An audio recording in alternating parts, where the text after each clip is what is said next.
Yan mga karandom, magandang umaga. At kung napapansin nyo, may hawak tayo isang dikno. Yan. Papakita ko lang sa inyo, papasilip ko lang sa inyo. Iba-iba yung baraha natin. Yan. Iba-iba. So ganito lang gawin ko mga karandom. Buksak ko lang dahan-dahan yung mga baraha. Yan. Yan. Dandahan lang. Ayan. So, ngayon, yung nasa taas mga karandom, halimbawa, ganito. Stop. Papakita ko sa inyo, pero hindi ako titingin para sure na hindi ko alam. Okay? Iba-iba yan. Yan. Iba-iba. Complete. Braha. Okay. Complete. Pitit to. Ngayon, gawin na natin mga karandom. Yan. So, ilapag ko lang to. Ipakita ko yung nandito sa taas. So, hindi ako ngayon titingin sa camera. Yan. Tandaan yung maigi, mga karandom. Yan. Ibalik ko lang yung nasa taas. Yan. So, i-cut ko lang siya ngayon. Isa. Dalawa. Tatlo. Yan. So, malinaw na sa gitna yung card natin. Yan, iba-iba. So, tandaan nyo maigi yung napili nyo mga karandom ha. Yan, iba-iba. So, ganito lang gawin ko mga karandom. So, ilang beses natin kinat. Yan, ganyan. Maraming beses na. Okay?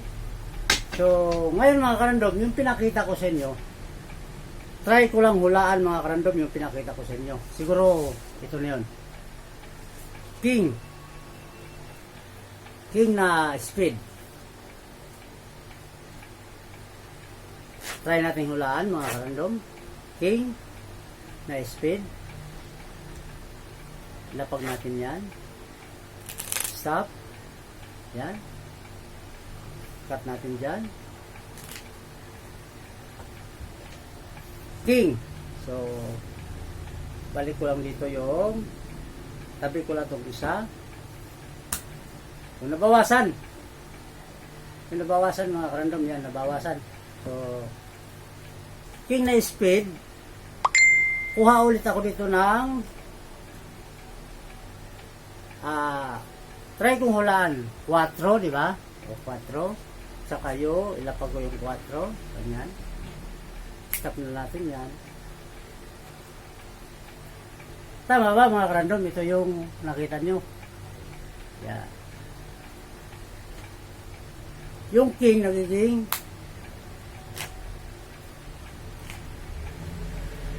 9. So baka sabihin nyo maraming 9.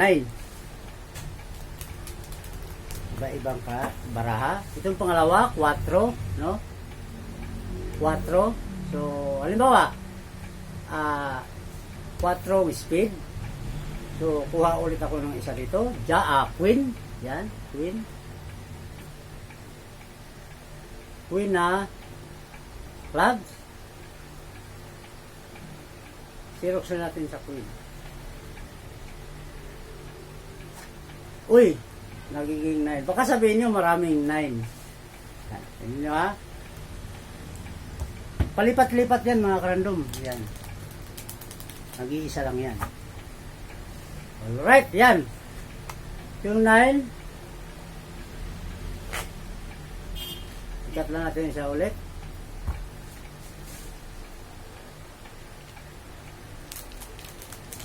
Iba-iba. So ngayon nawala mga karandom. Nawala yung 9. So ibig sabihin, may isa tayong mali. Kasi nawawala. So baka isipin nyo nasa taas. 3 yan mga karandom. 3. Yan. So ngayon try natin gamitin itong tinatawag na TV card print. Yan. Nawawala yung 9. So, try natin. Abra, kadabra. Yun. Nandito mga karandom. Halos tumagos mga karandom. Yan. 9. Palipat-lipat yan mga karandom. So, baka isipin nyo maraming 9.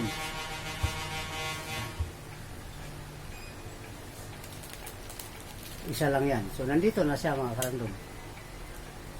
Alright, yan. Magandang umaga at maraming salamat sa pagsilip mga karandom. Bye-bye!